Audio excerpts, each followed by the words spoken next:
गुजराती लोग ये 10 रूल्स को फॉलो करते हैं, इसलिए वो इतने अमीर होते हैं। आप एक गुजराती आदमी को लो, उसके सारे बिजनेस बंद कर दो, सारे उसके पैसे ले लो और बिना किसी हेल्प के उसको अफ्रीका के रेगिस्तान के अंदर छोड़ दो।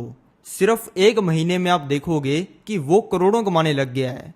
गुजराती लोग ना ही अंग्रेजी सीखते हैं, ना ही ज़्यादा पढ़ाई करते हैं और ना ही लाखों रुपए लगाते हैं बिजनेस करने के लिए। लेकिन तब भी गुजराती लोग 0 रुपए के अंदर किसी बिजनेस को शुरू कर लेते हैं और चुटकियों में ही उससे करोड़ों रुपए कमाने लग जाते हैं। दुकानों से लेकर फैक्ट्रीज तक और स्कूल से लेकर स्टार्टअप्स तक गुजराती लोग हर बिजनेस में नंबर 1 है। इंडिया के अरबपति यानी कि बिलियनर्स में से 40% गुजराती हैं।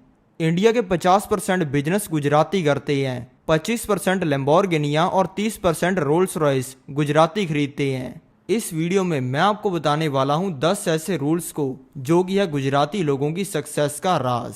तो चलो शुरू करते हैं इस वीडियो को। गुजराती लोगों का पहला रूल है कि ये सीक्रेट बिजनेस करते हैं, यानी कि उस चीज में पैसे कमाने का मौका देख लेते हैं जिसमें कोई इंसान नहीं देख पाता। आप एक बिजनेस को लो और उस बिजनेस के बारे में एक नॉर्मल इंसान से पूछो कि भाई इससे कितनी कमाई हो सकती है। उस इंसान के सपने में भी कमाई के नाम पर 50 का नोट आएगा। लेकिन अगर आपने उसी बिजनेस के बारे में एक गुजराती आदमी से पूछा तो वो इंसान उसी बिजनेस में एक छोटी सी चीज ढूंढ लेगा जिससे बहुत ज्यादा कमाई हो सकती है और फिर आपको कहेगा कि भैया जी इससे तो करोड़ों की कमाई कर सकते हैं। गुजरात को छोड़ के बाकी सभी स्टेट्स के लोग, भले वो पंजाबी हों या फिर हरियाणवी हों, ये वो बिजनेस करते हैं जिसमें ऑलरेडी बहुत सारे लोग होते हैं कंपटीशन में। जैसे कि गाड़ियां खरीदकर उनको टैक्सी में लगा दिया, इलेक्ट्रॉनिक्स की दुकान खोल ली, कपड़े की दुकान खोल ली। लेकिन गुजराती लोग ऐसी जगह में बिजनेस करते हैं जिसमें कंपटीशन के नाम पर कोई नहीं होता। जिस काम में परिंदा तो क्या ही पर मारेगा, कुत्ता भी पूछ नहीं मारता। गुजराती लोग ऐसे बिजनेसेस ढूंढते कैसे हैं ये वीडियो में आगे जानेंगे। आप कभी एक गुजराती आदमी से पूछना कि भाई आप क्या काम करते हो, आपको वो इंसान एक ऐसा जवाब देगा जिसे सुनकर आपका दिमाग ही हिल जाएगा। आप एक गुजराती से पूछ के देखो कि भाई आप क्या काम करते हो, वो इंसान आपको कहेगा कि भैया जो मेहंदियां नहीं रचाते। आप कहोगे कि अच्छा आप मेहंदियां रचाने का काम करते हो, काफी कम लोग ये काम करते हैं। वो कहेगा जी नहीं, मेहंदियां रचाने वाला जो तेल नहीं आता छोटी छोटी शीशियों में, वो बनाते हैं हम। एक बार मैं एक शादी अटेंड कर रहा था, वहां पे मैंने गुजराती आदमी को देखा। मुझे दूर से देखने पर ही पता चल गया कि ये आदमी गुजराती है। संडे बाजार से खरीदे हुए नॉर्मल से कपड़े पहने हुए, हाथ में उंगलियों से ज्यादा सोना और जेब में आईफोन 7। मेरी जब उससे बातचीत होने लगी तो मैंने पूछा कि भाई आप क्या काम करते हो। उसने कहा कि इस शहर में जितने भी सारे KFC, मैकडोनाल्ड्स, डोमिनोज हैं, ये किसके हैं। मैंने कहा आपके हैं। उसने कहा नहीं, इन सभी के अंदर हम टिश्यू पेपर सप्लाई करते हैं। गुजराती लोग बड़े बाजार में छोटी इलायची का बिजनेस करके एक लंबी रोल्स रॉयस लेते हैं। गुजराती लोगों ने इसी तरीके का यूज करके कैसे पूरे अमेरिका पे कब्जा कर लिया था ये जानते हैं दूसरे रूल में। इनका दूसरा रूल है कि ये मौके पर चौका मारते हैं।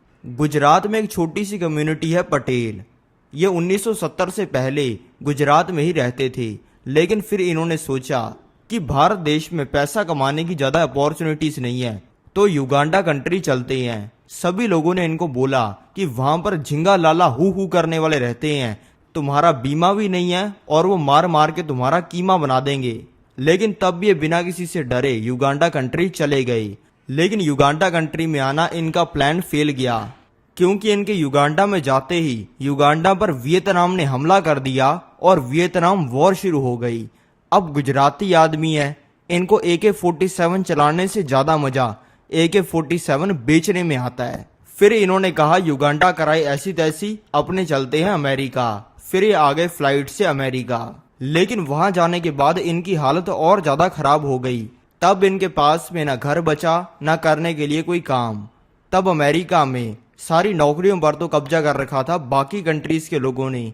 कोरियन लोग ग्रोसरी का काम करते थे, चाइनीज लोग लॉन्ड्री का काम करते थे, पाकिस्तानी लोग टैक्सियां चलाते थे और ये किसी और कम्युनिटी को अपने काम में घुसने भी नहीं देते थे, क्योंकि इन्होंने यूनियन बना रखी थी। युगांडा से आए तो हजारों पटेल्स थे, लेकिन ये आपस के अंदर कनेक्टेड नहीं थे। लेकिन तब भी इनको सेम बिजनेस करने में ही इंटरेस्ट आया। इन्होंने देखा कि वियतनाम वॉर बहुत ही ज्यादा बढ़ गई है और लोगों ने एक कंट्री से दूसरी कंट्रीज में जाना बंद कर दिया है, जिससे अमेरिका में भी लोग घूमने नहीं आ रहे और होटल्स के प्राइसेस बहुत गिर चुके हैं। और इनको ये भी समझ आ गया कि लड़ाई 100 साल तक तो चलने नहीं वाली, थोड़े टाइम में खत्म हो जाएगी और सारी सिचुएशन नॉर्मल हो जाएगी, फिर होटल भी चलने लगेंगे। तब $3000 की डाउन पेमेंट में 20 कमरों वाला घर मिल जाता था, तो इन्होंने फिर झट से पेमेंट की और फट से होटल खरीद लिए। अब गुजराती आदमी है तो अपना दिमाग तो चलाएगा ही। इन्होंने सबसे पहले होटल में काम करने वाले सारे लोगों को निकाल दिया, क्योंकि वो कोई काम करते ही नहीं थे, और काम करने के लिए लगा दिया अपनी बीवी और बच्चों को। और फिर होटल की सफाई करने से लेकर बेडशीट धोने तक सारे काम इनकी फैमिली ही करने लगी। अब 4 लोगों को रहने के लिए 40 कमरे तो चाहिए नहीं होते। इन्होंने होटल के ही 3-4 कमरों के अंदर रहना शुरू कर दिया, जिससे ये जो घर का किराया देने वाले थे वो बच गया। वर्कर्स को इन्होंने पहले निकाल दिया था, जिससे ये जो सैलरी देने वाले थे वो बच गई। बाकी बचा सिर्फ मेंटेनेंस का खर्चा, जैसे कि कोई चीज टूट गई, बल्ब खराब हो गया। अब इन सभी चीजों को सही करना उतना ज्यादा मुश्किल तो है नहीं। इनको करने के लिए कोई यमदूत के बैल की पूंछ थोड़ी खींच के आनी है। तो ये सारे काम गुजराती भाई खुद ही करने लगे। धीरे धीरे वियतनाम वॉर खत्म हो गई और लोगों ने अमेरिका में घूमने आना शुरू कर दिया। और फिर इन्होंने मौके पर चौका मारते हुए होटल्स को सबसे सस्ते दाम पर देना शुरू कर दिया, क्योंकि इनके होटल में कोई एम्प्लॉयज तो थे ही नहीं, सारा काम ये खुद ही कर रहे थे, जिससे बाकी सभी होटलों वालों का तो धंधा ठप हो गया, लेकिन इनके होटल चलने शुरू हो गए। और फिर धीरे धीरे इन्होंने बाकी होटल्स को भी खरीदना शुरू कर दिया, और देखते ही देखते पटेल कम्युनिटी ने अमेरिका के सारे होटल्स पर कब्जा कर लिया। आज भी अमेरिका में 50% से भी ज्यादा होटल पटेल्स ही ओन करते हैं। और सबसे मजेदार चीज ये है कि इन्होंने होटल्स को तब खरीदा था जब होटल को चलाने से कोई पैसा नहीं बनता था, बल्कि हर महीने इन्हें ऑपरेट करने पर हजारों डॉलर का नुकसान होता था। लेकिन इन्होंने अपनी लंबी सोच की वजह से पैसा कमाया। तो आपको भी अगर अमीर बनना है तो आपको आज की नहीं सोचनी चाहिए कि आज किसी चीज से पैसा बन रहा है या नहीं बन रहा है। आपको ये देखना चाहिए कि अगले 5 साल में, 10 साल में, 50 साल में उस चीज से पैसा बनेगा या नहीं। लेकिन अगर ये चीज करने के बाद आपने तीसरा रूल फॉलो नहीं किया तो आपका बर्बाद होना तय है। गुजरातियों का तीसरा रूल है कि ये बहुत सिंपल बन के रहते हैं। गुजराती लोग दिखते हैं मर्सिडीज धोने वाले और एक्चुअल में होते हैं मर्सिडीज चलाने वाले। ये सभी के सामने मौज मस्ती नहीं करते हैं, इसलिए आप देखोगे कि गुजराती लोग ही सबसे ज्यादा थाईलैंड, वियतनाम, अमेरिका की ट्रिप्स मारते हैं और उनमें जाकर मजे करते हैं। गुजराती लोग सुमड़ी में लुमड़ी होते हैं और छुपकर जिंदगी का मजा उठाते हैं। पिछले साल एक न्यूज आई थी जिसमें बताया गया था कि डैन बिल्जेरियन को दाढ़ी बढ़ाने का आइडिया एक गुजराती ने ही दिया था, और वो गुजराती और डैन बिल्जेरियन एक यार्ड पर 11 हॉट चिक्स के साथ में जाटांगा छोरा पर नाचते हुए दिखे थे। जब पटेल कम्युनिटी ने अमेरिका के सारे होटल्स पर कब्जा कर लिया, तब बाकी होटल ओनर्स को इनसे जलन होने लग गई और उनका मन करने लग गया इनको मारने का, किडनैप करने का और इनसे फिरौती मांगने का। लेकिन इस सिचुएशन को पटेल्स ने एक चीज करके हैंडल कर लिया। इन्होंने उनको कहा कि हम इंडिया से अमेरिका कर्जा लेकर आए हैं, हमारी सारी इनकम वो कर्जा चुकाने में ही चली जाती है। इन्होंने कहा कि सर, अमेरिका की और इंडिया की करेंसी रेट में बहुत फर्क है। हम इंडिया तो बहुत सारा पैसा भेजते हैं, लेकिन इंडिया जाकर वो खत्म हो जाता है। हमारे इतना पैसा इंडिया भेजने के बावजूद हमारे घर वाले भूख मरते हैं। इन सभी चीजों पर लल्लू अंग्रेजों को यकीन हो गया और वो पटेल्स को छोड़कर कोई और धंधे करने लग गए। लेकिन इनकी सक्सेस के पीछे जो मेन कारण है वो है ये चौथा रूल। एक बार मेरे घर पे मेरा एक गुजराती दोस्त आया हुआ था। मैंने उसे कहा कि चल शॉपिंग करने चलते हैं। ये सुनते ही उसकी शक्ल तो ऐसे हो गई जैसे मैंने उसको उसकी दोनों किडनियां बेचकर पैसा कमाने का बिजनेस प्लान बताया हो। लेकिन मैंने इसको इग्नोर करते हुए गाड़ी निकाली और उसको बिठाकर चला गया शॉपिंग करने के लिए। सबसे पहले हम गए गाड़ी को पार्क करने के लिए।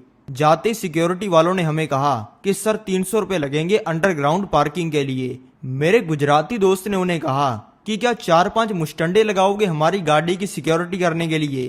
पार्क हम अंडरग्राउंड पार्किंग में कर रहे हैं, पताल में थोड़ी कर रहे हैं। लेकिन फिर बड़ी मुश्किल से मैंने उसे चुप कराया और 300 रुपए देकर गाड़ी को पार्क किया। फिर हम चले गए शॉपिंग एरिया में। मुझे वहां पे एक पैंट पसंद आ गई। उसने उस पैंट का प्राइस टैग देखते ही कहा कि ये तो 5000 की है। मेरे पापा तो अपने समय में 20 रुपए की पैंट पहना करते थे। मैंने कहा तेरे पापा तो हर जगह पे ऊंट से भी जाते थे, तो तुम भी जाया कर। फिर पैंट खरीद कर मैं चला गया जूते लेने के लिए। मेरे जाते उसने कहा कि भाई आपके पास में ऑलरेडी इतने जूते हैं, नए जूते लेकर क्या करोगे। उसने कहा मेरे जूते जब खराब हो जाते हैं तो मैं इनको बस रफू करवा लेता हूँ। और इसी रफू करवाने के चक्कर में वो पूरे मॉल में लंगड़े कुत्ते की तरह चल रहा था। लेकिन गुजराती लोग इतने भी कंजूस नहीं होते कि हीटर का पैसा बचाने के लिए अजवाइन खाकर रजाई में ही गैस छोड़ दें बच्चों को गर्म करने के लिए। गुजराती लोग उन चीजों के लिए कंजूस होते हैं जो कि फालतू की होती हैं, लेकिन ये उन चीजों पर जो कि परिवार के लिए इंपॉर्टेंट होती हैं और जिनसे बहुत सारा पैसा आ सकता होता है, उन पर खुला खर्चा करते हैं। लेकिन गुजराती लोग आज के समय में बिल्कुल गरीब होते अगर ये 5वां रूल फॉलो ना करते। इनका 5वां रूल है कि ये अपने बच्चों को बहुत ही अच्छे से ट्रेन करते हैं। ये ज्यादातर टाइम जॉइंट फैमिली बिजनेसेस को रन करते हैं, यानी कि इनके पिता को अपना बिजनेस इनके दादा से मिला होता है और इनको अपना बिजनेस अपने पापा से मिला होता है। अगर आप एक गुजराती आदमी की मिठाई की शॉप पर जाओगे तो आपको दिखेगा कि वहां पर पिताजी तो गल्ले पर बैठे हैं, लेकिन उनका सबसे बड़ा बेटा रोलेक्स पहनकर मिठाइयों को पैक कर रहा है। उससे छोटे वाला छोटू का काम कर रहा है और सफाई कर रहा है, और सबसे छोटे वाला टेबलों पर कपड़ा मार रहा है। यानी कि ये बचपन से ट्रेन करते हैं बच्चों को बिजनेस करने के लिए, और इससे इनके बिजनेस को भी बहुत ज्यादा फायदा होता है। और अगर किसी भी बिजनेस में सारे फैमिली के लोग ही काम करते हैं तो ज्यादा टाइम तक काम हो पाता है, क्योंकि सभी ने एक ही टाइम पर घर जाना होता है। कोई भी सैलरी नहीं देनी पड़ती क्योंकि सभी घर के ही लोग हैं, और क्वालिटी भी पूरी मेंटेन रहती है क्योंकि बिजनेस में सभी लोग एज अ ओनर ही काम करते हैं।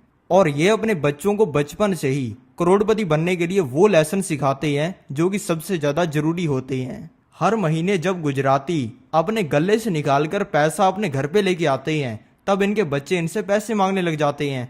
तो फिर पापा तो इन्हें बताते हैं कि अभी तो बेटा मार्केट डाउन चल रहा है, लेकिन तब भी अगर बच्चे पैसा मांगने की जिद्दी पकड़ लेते हैं तो फिर बाप चला देता है बर्मास्तर। फिर बाप 11 साल के चुन्नू को बताता है कि बेटा अभी तो मुझे cash, accounting, raising bill, bank statement, daily report, daily profit से लेकर daily loss, saving, expense, balance sheet, sales तक देखनी है, और इस पैसे को प्रॉपरली स्टॉक्स और बॉन्ड्स में इन्वेस्ट करके simple interest, compound interest, interest पे interest, bank interest, loan interest, ये सब कमाना है, वो भी ईयरली, मंथली और वीकली। ये सब सुनते ही चुन्नू बीच में ही सुसु कर देता है और पैसा मांगना ही भूल जाता है। लेकिन बाप ने तो सिंपली यही कहा है कि बेटा अभी तो मुझे इस पैसे को कहीं पे लगाना है, अगर इसमें से कुछ पैसा तुम्हें दे दूंगा तो रिटर्न थोड़ा कम आएगा। लेकिन ये सुनते ही चुन्नू की अगर हालत खराब हो गई तो उसमें बाप की क्या गलती है। ये सिंगापुर में जाकर मस्ती करने की बातों को छोड़कर सारी बातें बच्चों के सामने बैठकर ही करते हैं, भले वो पैसों की हो या फिर धंधे की। इसीलिए जवान होने पर गुजराती का दिमाग पैसे कमाने के मामले में AK-47 से भी तेज बन जाता है, क्योंकि जो बाप ने आज तक 70 साल काम करके नॉलेज गेन की है वो बच्चे को 7 दिन काम किए बिना ही मिल जाती है।